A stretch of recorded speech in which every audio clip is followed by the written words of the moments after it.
So hi, it's Reece Mennie here, host of Mennie Talks. We're recording series 3 of the podcast, and for our listeners that have listened through series 1, series 2, and now on to series 3, we interview and we speak about the journey of entrepreneurs throughout different sectors. My business is in the property sector. I've got a big passion for property, as you would know. So our guest today that's given us some time to speak, and we really appreciate it. Alfie Best, big property entrepreneur. Alfie, thanks for coming on. Pleasure's all mine. Lovely. I mean, so Alfie, just to give you an introduction, obviously you describe yourself as old school, blood and blistered businessman. 2001, you founded Wyldecrest Parks, and that's grown through the UK into Europe to be one of the leading and the largest park homes throughout the country. How did that start? To be honest with you, I found my passion. Before that, I was involved in many different businesses, from van hire, van sales, mobile phone communications, to commercial property. Yep. And people use the word property and they forget there are so many different sectors to the property industry. Yep. And it isn't, one size fits all. It's about what your passion is. It could be HMO, it could be caravan parks, could be mobile home parks, could be park home estates.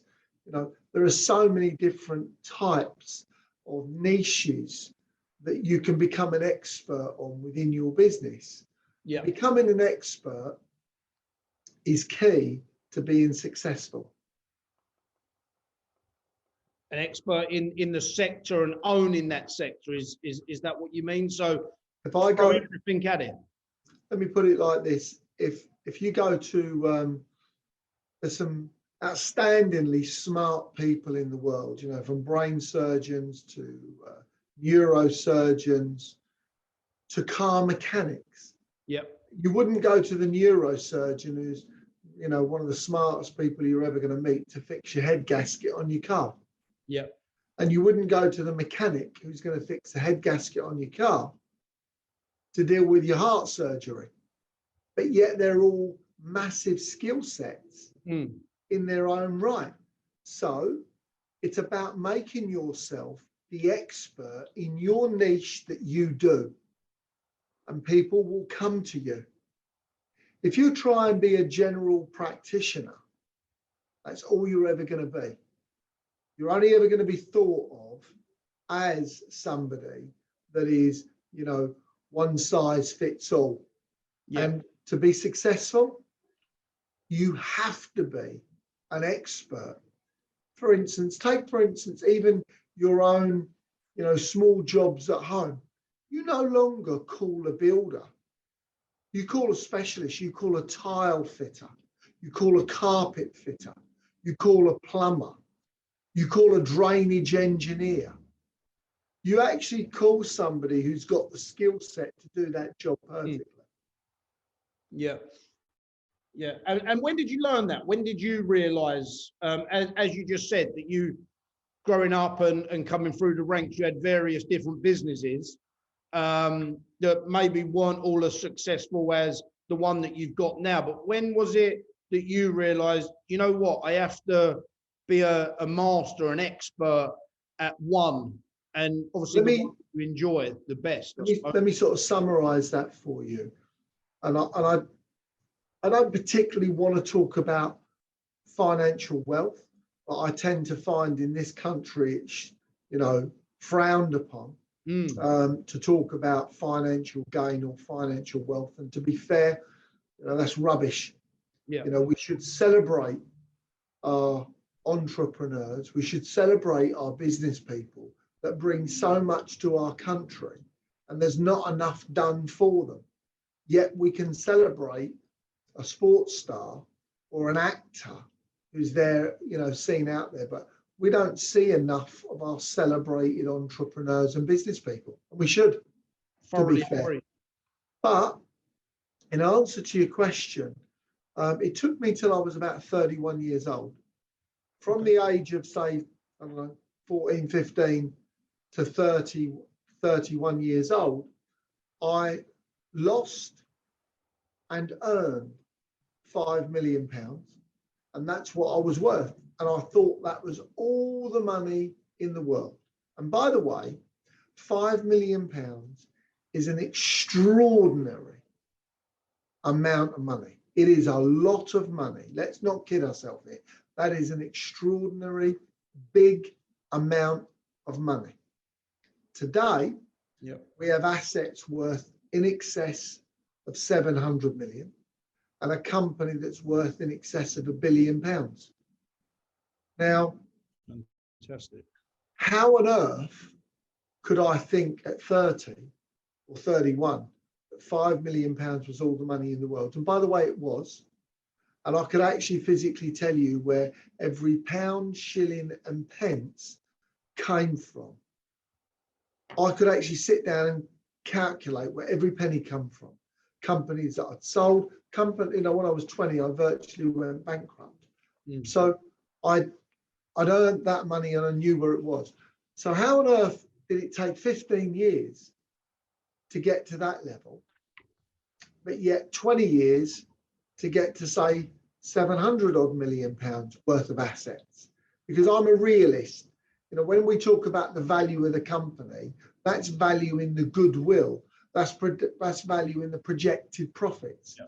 I'm a realist. What have I got if everything goes wrong tomorrow and I need to sell up? And that's how I value it, real money. Now, that 700 million, I actually can't tell you how I earned it. The business earned it, not me, because I found my passion. And my passion gave me a cause. And my cause is affordable housing. Park homes. Who better to buy a caravan from than a gypsy? I've lived, eat, and breathed in them. They're my home before people even thought about having them as homes. Yeah. So that was my passion. And when I found my passion, all of a sudden I was no longer going to work for financial gain. I'd done that when I'd earned £5 million. But even though that was a fortune of money, what I'm saying to you, my passion took me a whole different level. And I would love to sit here and say how wonderful I am and how great I am about how I did it. Actually, it was the team that surrounded me that believed in the passion that I had. And without those people, without those in this business would not be where it is today. So yes, of course, I've guided it, but I am privileged to stand on the shoulders of great people, work with me and take the credit for it. Yeah. Is a real answer. It's a great answer as well. And there's some great questions that I've got from that summary that you just said, really. A lot of people that I speak to, entrepreneurs, business owners, whether it be a one-man band, whether it be a company with 10 people, or it be a multi-million-pound company, always come down to having the same kind of problems. And it's recruitment and holding on to good staff and good people and getting the culture right. So the question for yourself and what you just said, you steer the organization, but you've got to where you've got by having great people and a great team around you. That takes time to produce. Is there anything that you could give value to or give some advice to of how to create that team? Absolutely. Nobody wants to work at a dead-end job. And if they do, they're not the person for you. You should be inspiring people. And people should be inspired by you. Yeah. You should allow them to live and accept your dream. Now, my dream is changing people's lives. My dream is giving people a better home. My dream is people freeing up their capital in their home, living on one of our parks and living a better life. living the lottery life. And that's what we give people. You know, how does that work? And how can I really preach that and say it?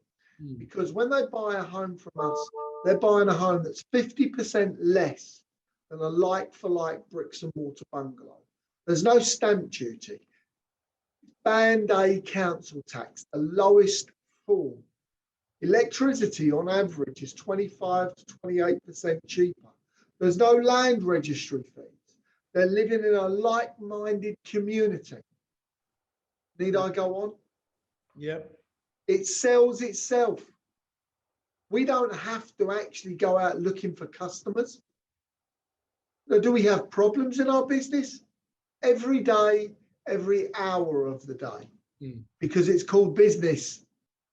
If you didn't have problems, it means you wasn't pushing your business. Yeah. But most of those problems are always caused by outside forces. Yeah, makes sense. Makes sense. Going back to the business, obviously you've seen some huge success from when you started.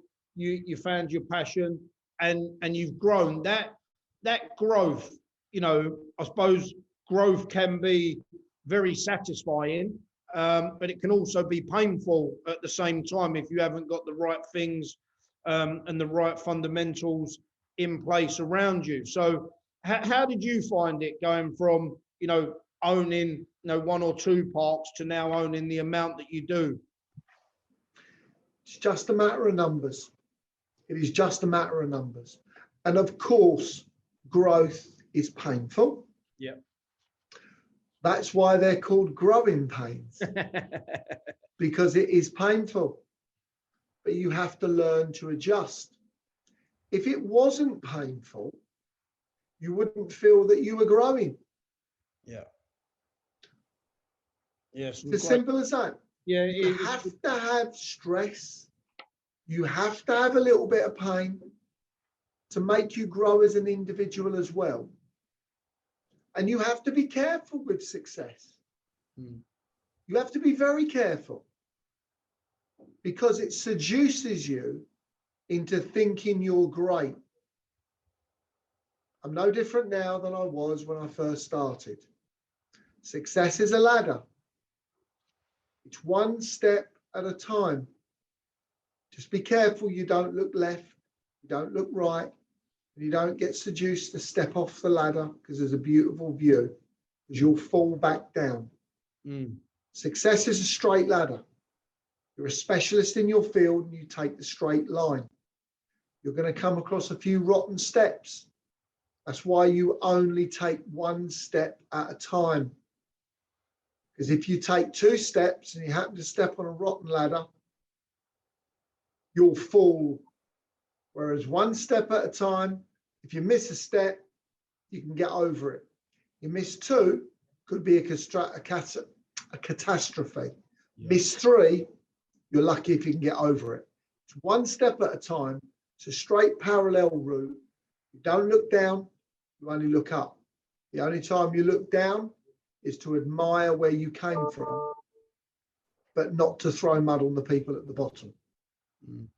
Yeah, some great, you know, that's some great insight there.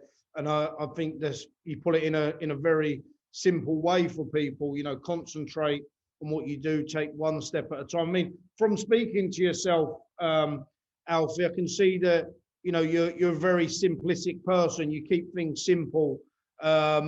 If somebody makes something complicated, they're hiding it. Yeah. If they make it complicated, they don't know how to explain it. I'm a simple person. The reason I'm simple is I'm not a clever person. I am dogmatic, systematic. I like systems in place, and I will work 4 hours where somebody's prepared to work 1. Yeah. And talking about that, you know, to be an expert in your field, you know, you have to put the hours in, right? You know, you're not going to be able to do the normal 9 to 5 to become an expert. You're going to have to go above and beyond and learn as much as you can. This is what I would say about working hard. If you get up and you start work at 7 in the morning. Okay. Now, I tend to not get into my office till 9 o'clock, but I start at 7 o'clock every day. I actually get up at 6, but I start at 7. And I've got an hour's worth of driving into work. I don't not work. I'm constantly on the phone. I'm already working. I'm already scanning through my emails. I'm already working and doing my job. The only reason that I actually come to the office, because I visit a lot of the parks, is because I want to be part of my team that's here. I want them to come in and ask me questions, but I also want them to come in and tell me solutions, because that means I'm learning too. Yeah. Do you go into the office every day, Alfie? I go into work every day. So I go to the office 80% of the time. The other 20% of the time I'm visiting parks or visiting new businesses that we're looking to purchase. Yeah, fantastic. Quick question for you. So a lot of people talk about, I know that you just touched on it, what you do in the mornings. A lot of people say, most successful people wake up before sunrise. They have gone for a 6-mile jog. They've done this, this, and this. And this is why they're successful. Have you got a routine that you stick to? No, let me tell you, it depends how I feel the night before.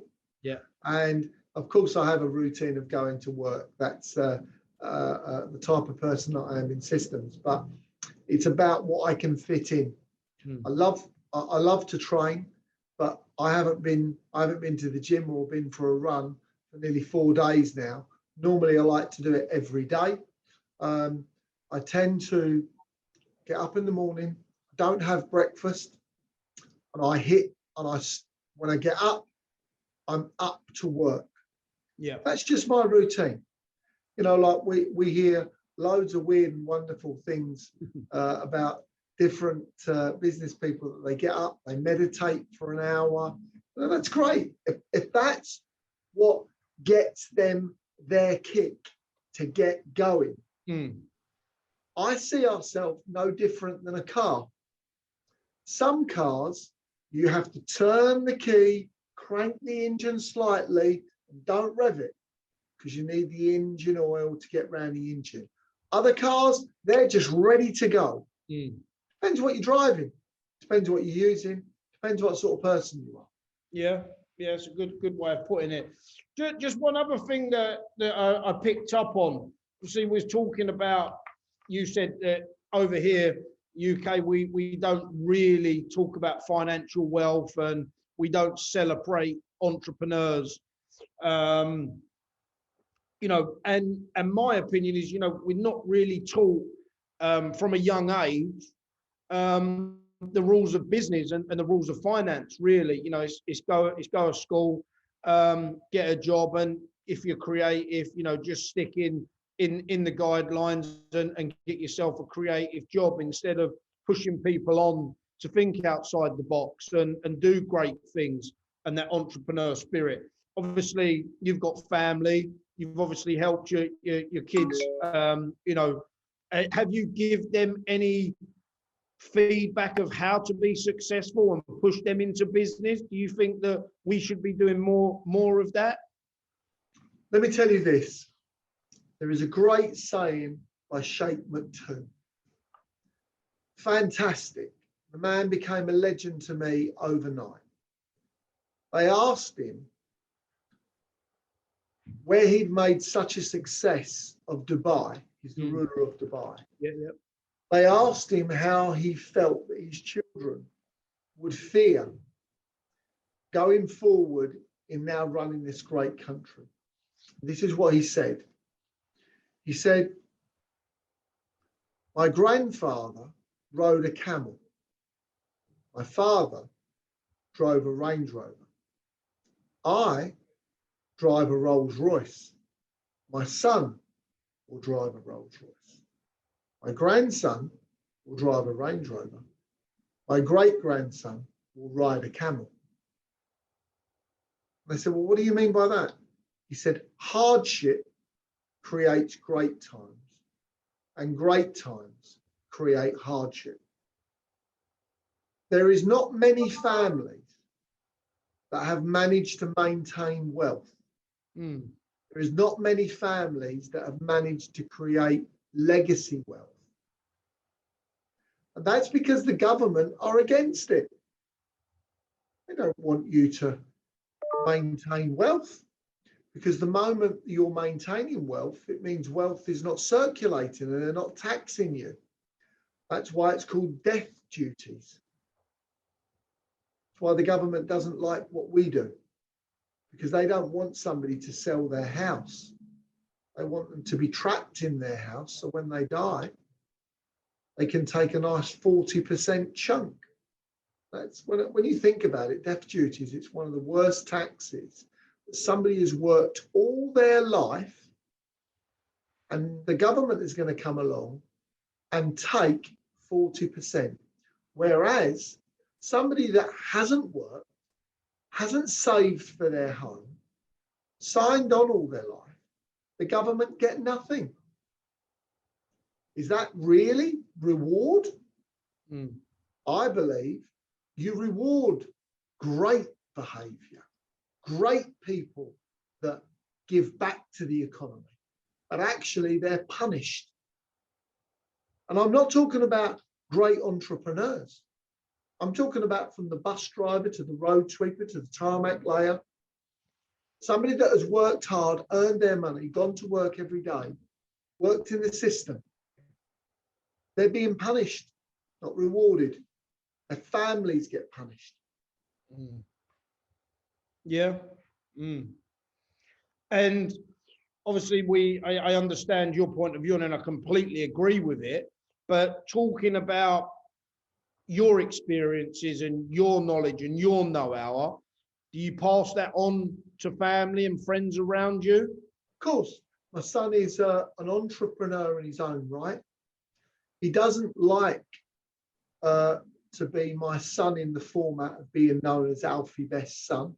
Mm. He likes to be known as either Alfie Junior or Alfie Boy. So it has its own concept. He runs his own businesses. He has 2 mobile home parks. And due to the fact that I'm in that industry, he wanted to go in a different direction. And he's now a watch distributor with a company called The Best Kettles in Hatton Garden. Mm. Very successful in what he does. And as a father, I couldn't be proud. My daughter is just getting into the industry, and she is in the process now of purchasing her own first park. So she works here within the industry, within the business, and she's working in different sectors within this business to understand it. And I think she's a great knowledge of the business. Yeah. So yes, I do think you can pass it on. Yeah. And what I would say to you is this: education strips from us our entrepreneurial spirit sometimes. Yeah. I would describe education as this: a fantastic tool, but you're not shown how to sharpen it or how to use it. You're only shown how to implement it. And there's a difference. Think about it this way. I fly helicopters and drive cars. When you go and take your test, you don't go and do the theory, which is what you're doing in school, the academic theory piece, and then get out into the big wide world and drive a car or fly a helicopter.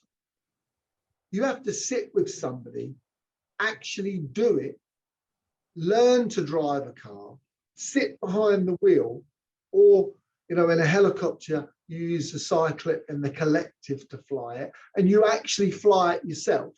Yeah. With a pilot sitting up the side of you, or with a car, a driving instructor sitting up the side of you. You're actually doing it. With education, you're taught it, and you're then told you can do it. Go out there. How does that work? Yeah. What you've done is you've done it in theory. I have wealth management people come to see me all the time. And I always listen. And I cannot believe some of these people are actually out there educating people and telling them how to invest their money. Yeah. And, you know, it would be wrong of me, and I'd sit there and I'm like, wow. But they're academically very astute and very clever, but they're not brought into the real world. Pass the exam to be able to do it. Sorry? Pass the exam to be able to give the advice, but actually not done it themselves. They've not suffered the pain of loss. Mm. They've not suffered the pain of an investment when it goes wrong. And you know, there are so many people that come to me for investment and they overvalue their company. Mm. And they talk about your investment always as if it's a God-given guarantee. And they forget about how hard you had to earn to invest that money yourself and what effect that investment could have on your life if it goes wrong. There's no thought to that. It's only the thought if it goes right. Well, unfortunately, that's not the real world. Not everything does go right. And just elaborating and talking about what we're talking about, you know, a lot of entrepreneurs, you know, they don't do things like this. They don't come on podcasts and talk about helping, and it's hard to get information about, you know, people that are at the top of their game. It's quite easy to get, as you said, sports people, actors, you know, they're in the press and you find a lot out about them, you know, quite easily. And that's why I really wanted to bring you on, because obviously you featured in the ITV Big Boss, Undercover Big Boss, which, you know, I thought was fantastic out the whole series. I enjoyed your episode the most. You know, and I just feel like there's not enough of that on TV for entrepreneurs and people inspiring to be somebody in business. Why do you think that is? Exactly as I said to you, they're not put in the public eye because it's not perceived as being sexy. It's not perceived as actually to the general public as being a success story. You know, like people talk about my story all the time, and really my story isn't that, you know, it isn't that overwhelming. I was born in a family. We're gypsies, and it took me. It's only in the last 10 years that I actually came out, because being a traveller, it comes with a stigma. Liars, cheats, and thieves. That's the stigma it's carried to. Cher still sings the song about gypsies, tramps, and thieves. Yet Bar Bar Black Sheep gets banned. Yeah. You know, like somebody said to me, how do you perceive being a gypsy? And it's very simple. I am a black man in a white skin. It's worse because I actually get it told to my face. All my life, if I didn't say I was a gypsy, I'd have to endure the abuse and them not even knowing they were talking to one. Yeah, yeah. So how do I perceive that and see it? Look, the bar's a little bit higher for me to overcome. Well, that's fine. I know where the bar is. So I have to get over that bar and the level set a little bit higher. I'm always going to have the negative trolls. I've got a couple of people that have got hate pages on me, yet they've never met me, don't know me, but I do enjoy it. I love what they say, the lies that they put on there, and it actually brings a wry smile to my face of how much free space I'm taking up in their mind. I love it. Just talking about your background, you know, you're very vocal about coming from the gypsy community. Do you think that instilled something in you to excel in the situation that you're in now? Obviously, the background and you the way you've been brought up has made you the successful person. Have definitely helped. I think anybody can be successful from any walk of life and any background. You don't have to be from any. You know, history has taught us success comes to anybody that tries hard enough. I am not successful. I want to make that clear. I am just a student of business and a student of life. Mm. And I'm continuing to learn every day. That's why I said earlier when I come into my office, I want to be part of my team. Yeah. I want them to come in and ask the questions and come in and tell me the solutions. I'm learning. I'm a student. I will never continue to not learn. I will never continue to not listen. And if you put yourself in a room and you're the smartest man in the room, you're in the wrong room. Be the dumbest person in the room. You're going to learn an awful lot more. Yeah. Yeah, appreciate that, and there's some good feedback again now. Just talking about, just want to drill in a little bit on Undercover Big Bosses, which was fantastic. As I said just a minute ago, what was your favourite part of that, and why did you actually do that? What made you want to do that? The program approached us if we wanted to go undercover in the business and find out any flaws. And I'm going to be really honest with you, I didn't think we really had any, to be fair.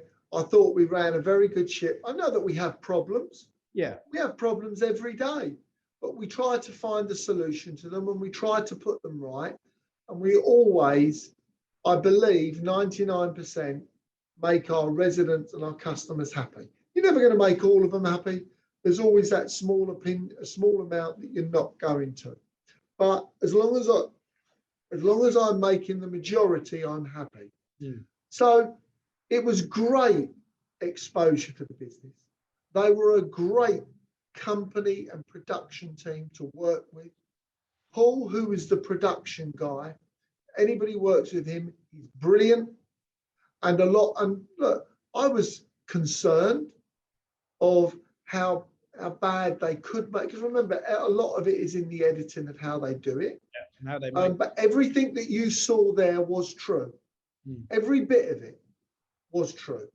And I can only say to you, as far as I'm concerned, I can only give that program the highest recommendation for how we worked for them. Yeah. And I worked for them. Simple as that. We didn't get paid for it, but we were happy to do it. And we learned a lot about our business. And I would recommend any business, if that program approaches them, to do it. You will learn a lot about your business. They're great people to work with, and it's run by a great production company. I can only say that their business is run well. Was it all glossy and all good for us? Of course it wasn't. I turned up on sites and found that we had holes in the road what hadn't been filled for nearly over 18 months. We found out that we had drains that were blocking. But what we also found out, some of the problems weren't ours, but were being caused by residents on site. You saw obviously with the wet wipes where nobody wants to they want it fixed, but they want to have an argument with you about having it fixed. Now that was crazy, to be fair. And then what was your favourite part of it? I think the honest answer is going away with my mum and dad. Yeah. We hadn't done it in an awful long time, brought back a lot of memories. Yeah. And, there's parts of my business, a lot of parts of my business, my mum and dad have never seen. Yeah. So I'm around as well. My dad says to me, he said, I just wished your granddad and granny were alive. He said, to have seen, he said, where you've taken this. He said, it would have made their day. Yeah. Yeah. Just before we finish up, obviously you've started to do, I know that you've always sponsored the local football team where you are, Thurrock, but I think now you're a bit more of a part of it. Is that correct? Have you taken more of a... We own East Thurrock Football Club. We own the ground. Yeah. We own the team. I'm not much of a football advocate. You're in not? The process of buying another club as we speak right now. Okay. And the idea is to save these clubs. I get criticised sometimes for not investing more money into the players. I'm not here to run a football club. I don't do that. I leave that to the chairman, to the managers, and I don't have a great deal of input in that.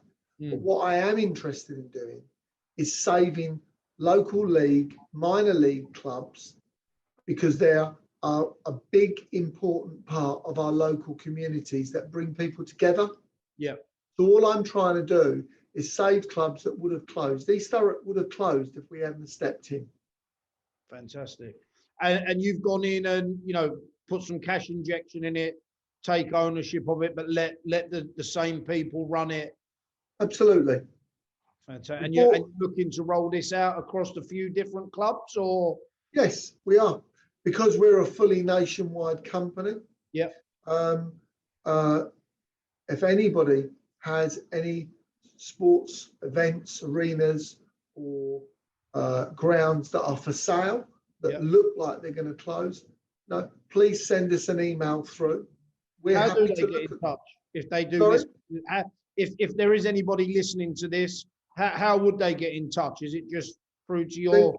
Just send it through to our Wyldecrest inquiries, and we have somebody that deals with that, and it gets put through and put in contact with the right person.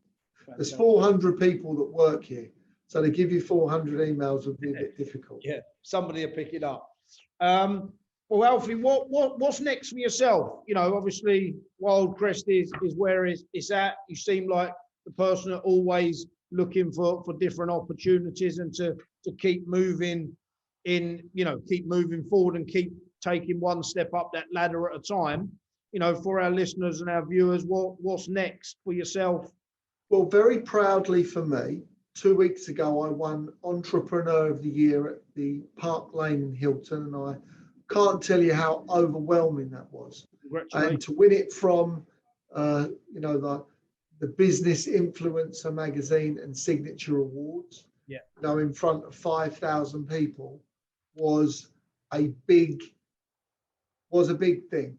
And I was up against some extremely heavy weights. Yeah. So to win Entrepreneur of the Year is I cannot tell you how I felt. It was like winning the world heavyweight title for me. Yeah. And next, we have no ambition to slow down. Our goals are to become the biggest residential park home operator in the world. To do that, we have to double in size. Yeah. We believe that will take us 10 years, and we will. Fantastic. Fantastic. That's our goals. And you're striding towards them all the time. We have a business plan in place. And if I can just add a few summaries on success and how it will help people, I think it may just help your listeners a little bit. Fantastic. Einstein said, if you tell a fish to climb a tree, it will think it's an idiot all of its life. If you tell a fish to swim in the ocean, it will think it's an Olympic genius. Pick the right person to do the right job. Don't tell the person to do a job. Find out what their flair is. That creates success because they're loving what they're doing what's natural to them. Mm. Second is, make sure you enjoy what you do. You know, it gets banded around all the time, love what you do, and I do. You just need to enjoy it. You must enjoy it. But most importantly, whatever business you're doing, have a plan and a cash flow. Don't be overzealous with it. Write it out. You make sure that you do a monthly, 6-monthly, and yearly plan. And you make sure that you rewrite that plan every month because you're learning as you're going along. Mm. And you need to adjust your financial flow, and you need to adjust your plan. Your business plan must run in line with your cash flow all the way. That, if a man with a plan will be a genius without one. Fantastic. Really appreciate that, Alfie. Been a pleasure having you on. There's some great takeaways there for anybody that's listening, that's, you know, wants to pass this on, or just looking for any advice or any information. You know, some great takeaways.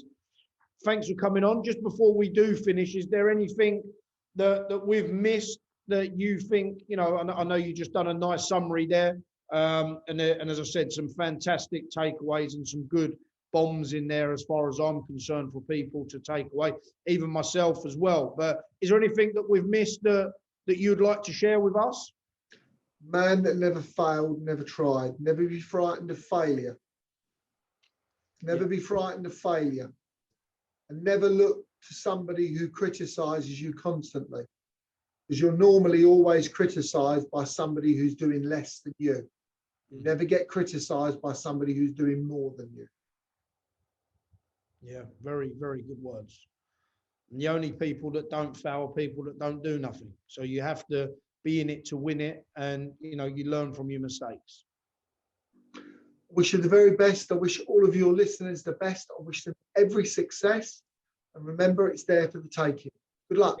Thank you very much, and thanks for your time, Alfie. It's been a pleasure. Thank you. See you later. Yeah, thank you. Bye-bye.